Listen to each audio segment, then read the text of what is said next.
Hello learners, welcome to BEDS 001, which is Overview and Perspectives of Values. We are in week 10 of this course.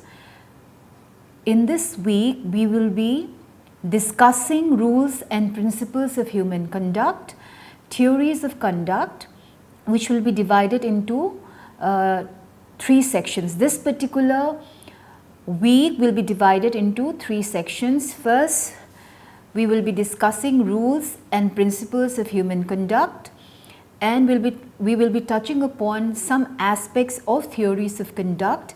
Then we will be also talking about theories of conduct in the second class and continuing with theories of conduct in the third class. So there will be 3 lectures in all to understand what is rules and principles of human conduct as well as what are the theories of conduct.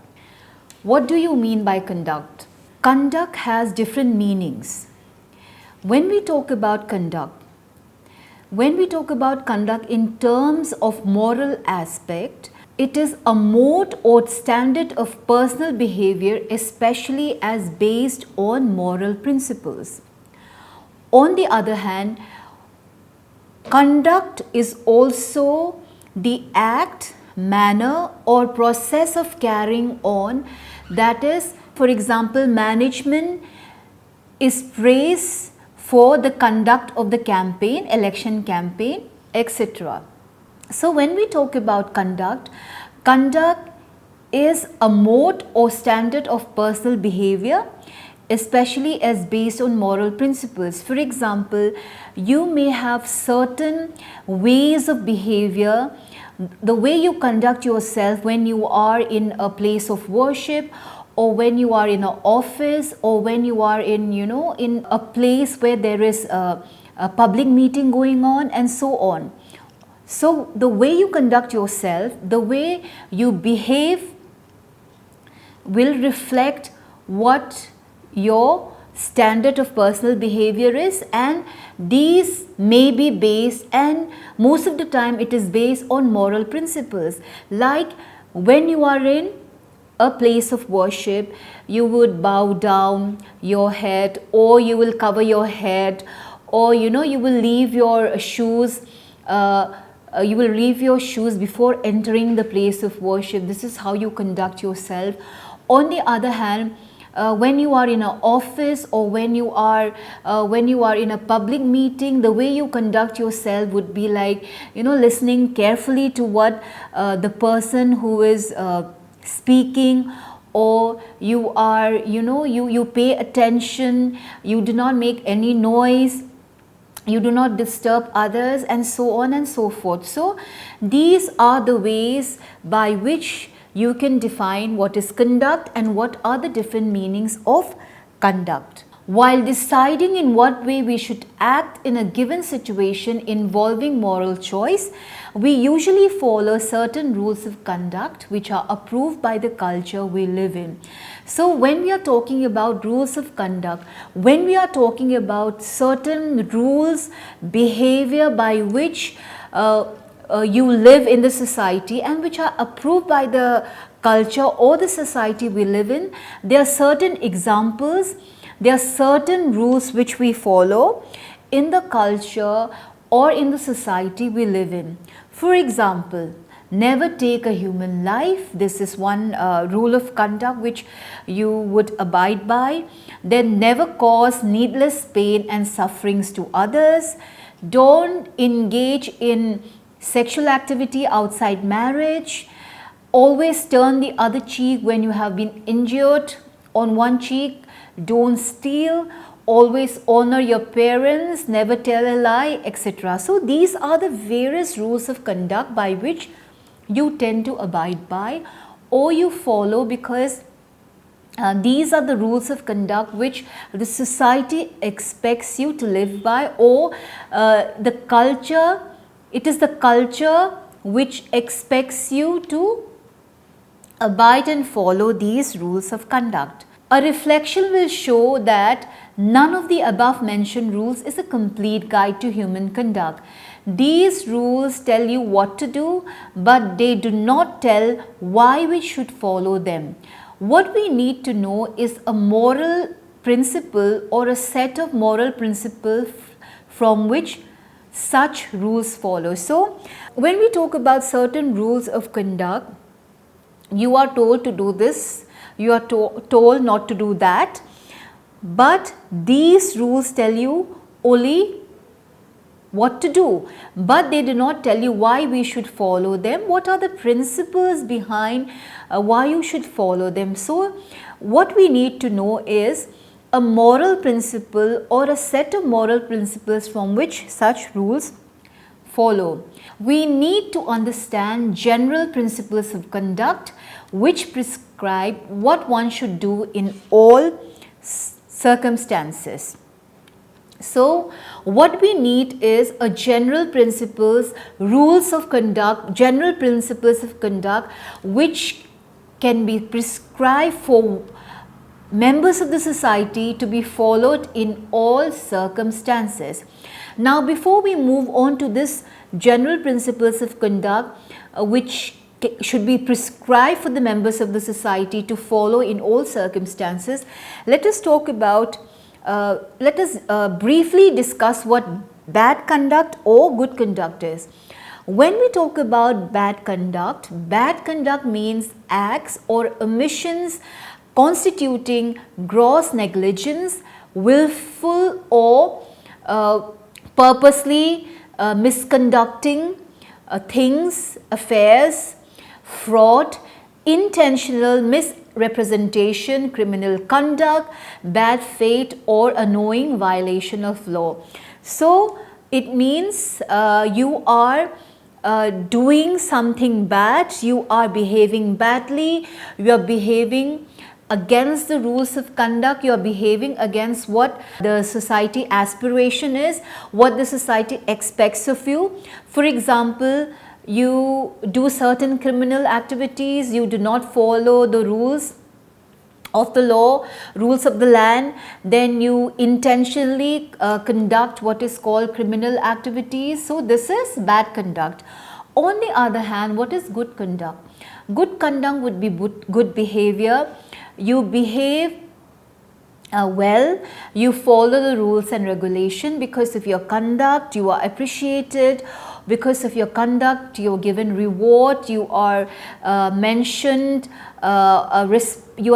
highly among your peer group or in the office, in your place of work, where you have been an example of good behavior or good conduct. Now, when we talk about the general principles of conduct or the general rules and principles of conduct which every members of society can follow or should follow, we will come to what is called universalizability. In its simplest form, universalizability means that in behaving with others, you should act in such a way that the rule of action becomes a universal law. Universal law, for example, would be honor your parents, respect the elders. So, there are certain universal laws, there are certain universal principle by which every members of the society, people living in different culture abide by, they follow. For example, there is this universal principle of conduct which is you should honor your parents, you should not steal, you should not behave badly towards others, you should respect the elders. So, these are certain universal laws. And when we come to the theories of conduct, universalizability in its simplest form, like I said, means that in behaving with others, you should act in such a way that the rule of action becomes a universal law. This principle is a form of a moral test that invites us to imagine a world in which any proposed action is also adopted by everyone else. Like I said, what would be the proposed action which is adopted by everyone else? These would be: do not steal, this would be do not do not behave badly towards others, then follow the rules and regulations of the land, respect your elders, honor your parents. All these are proposed action which is adopted by everyone else who are living in any parts of the world. Most notability, this particular principle, that is universalizability, is the foundational principle for what is called deontological. What do you mean by deontological? I'll just give you an example. An example of deontology is that, or is the belief that killing someone is wrong even if it was in self-defense. The ethical doctrine which holds that the worth of an action is determined as by its conformity to some binding rule rather than by its consequences. So, this principle is a form of a moral test, and it is most notably, it is the foundational principle for what is called deontological or duty based or ethics. And I have given you what is deontological. I have given you an example to explain what is deontology, that is the belief that killing someone is wrong even if it was in self-defense. So, this would be like telling a lie would be wrong even if it means saving someone's life. So, this is what is meant by deontological. When we talk about this particular principle, which is principle of universalizability, we would be talking about what is categorical imperative. Categorical imperative. Categorical imperative is an idea that the philosopher Immanuel Kant had about ethics. What does he mean by categorical imperative?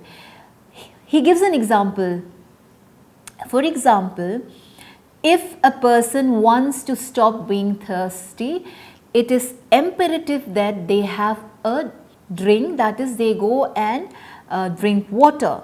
So, for Kant, he says that an imperative is categorical when it is true at all times in all situations. So, in all situations this would be true, and it would be true in all times.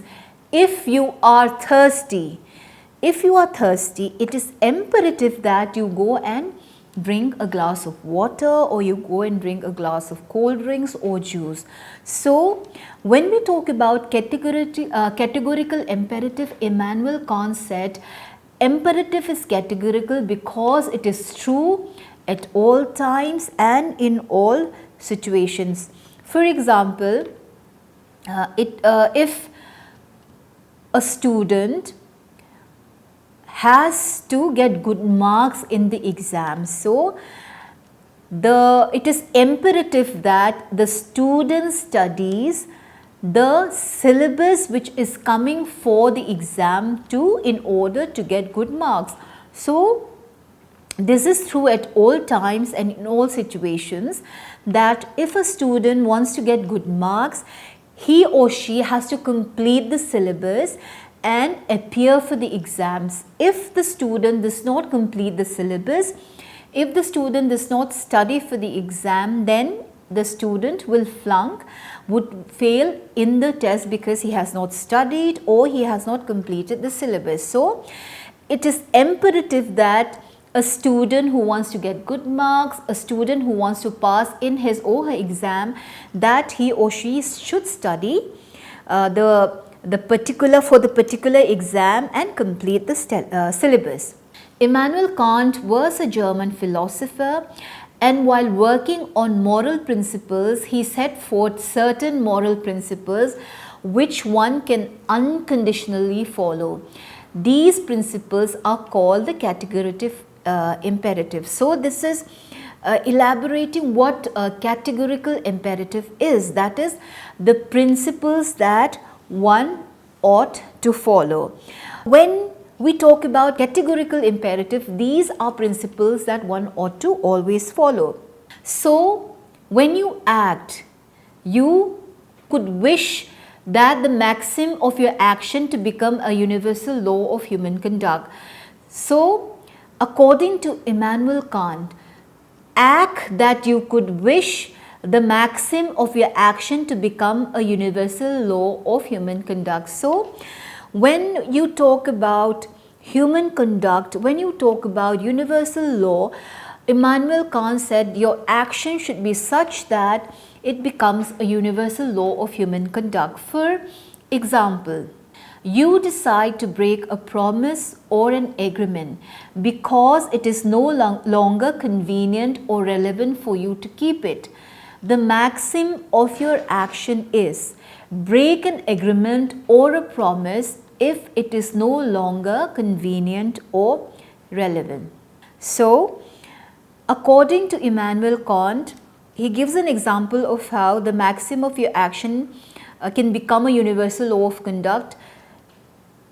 You decide to break a promise or an agreement and you no longer find it convenient or relevant to keep it. So, the maxim of your action is break an agreement or a promise if it is no longer convenient or relevant.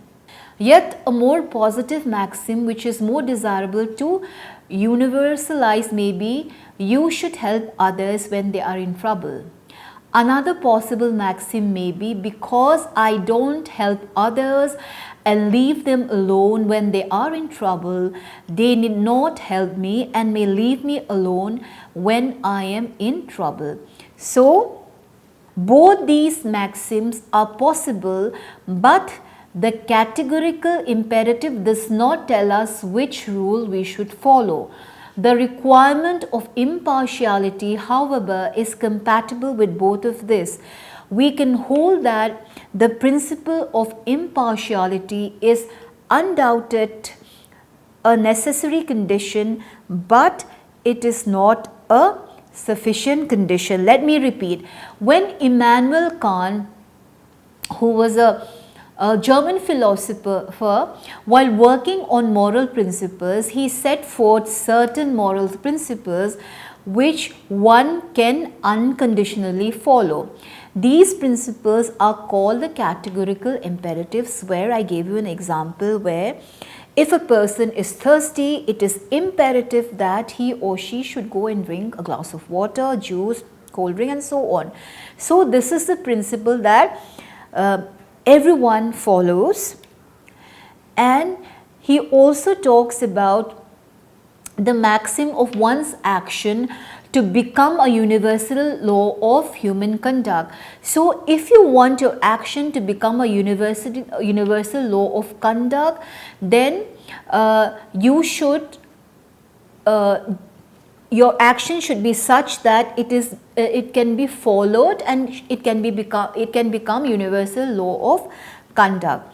For example, you should help others when they are in trouble. So if this is a code of conduct which you abide by, this is also a universal law of conduct which is present in all society. You should help others when they are in trouble.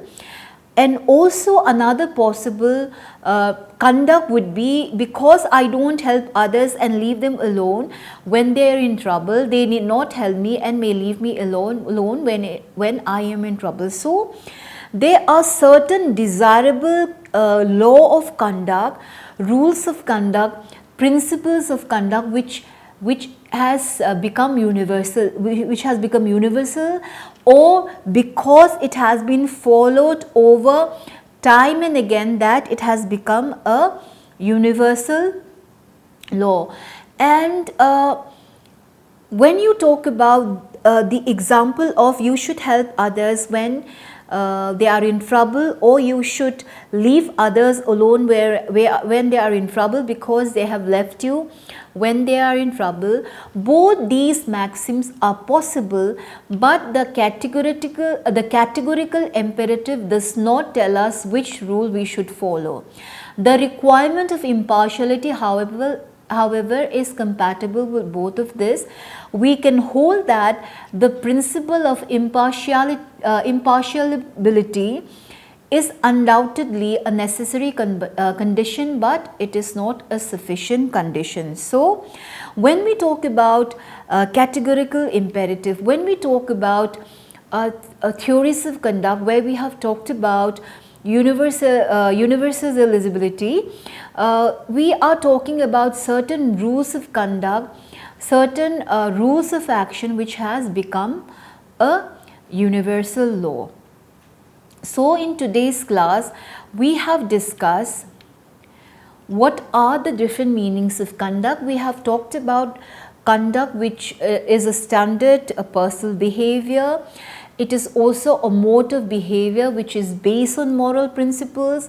We also have talked about conduct which is the way you behave in a particular meeting, or the way you conduct yourself in religious meetings, or the way you behave in a school, like how the students conduct themselves in the schools, or when they are when people are in a religious gathering, how they conduct themselves.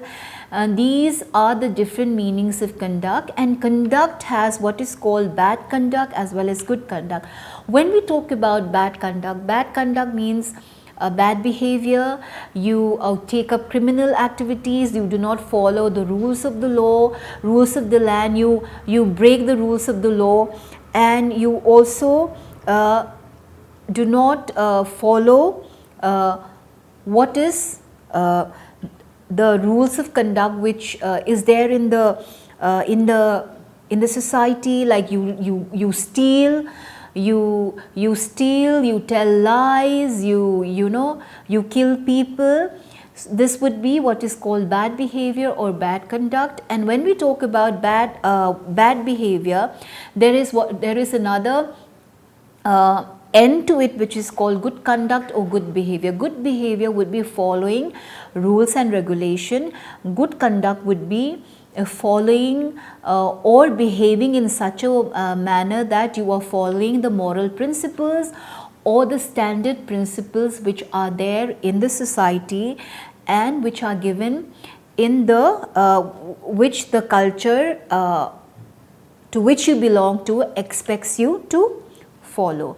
And also we have also talked about categorical imperative, which was an idea that is propounded by Immanuel Kant when he says that categorical imperative is categorical when it is true at all times and in all situations. And also to end today's class, he also talks about certain rules of conduct, certain action which has become universal law of human conduct. So with this class, I have completed what is rules and principles of conduct, as well as I have touched upon what are theories of conduct. In the next two classes, in the next two lectures, I will be discussing about the other theories of conduct. Thank you so much.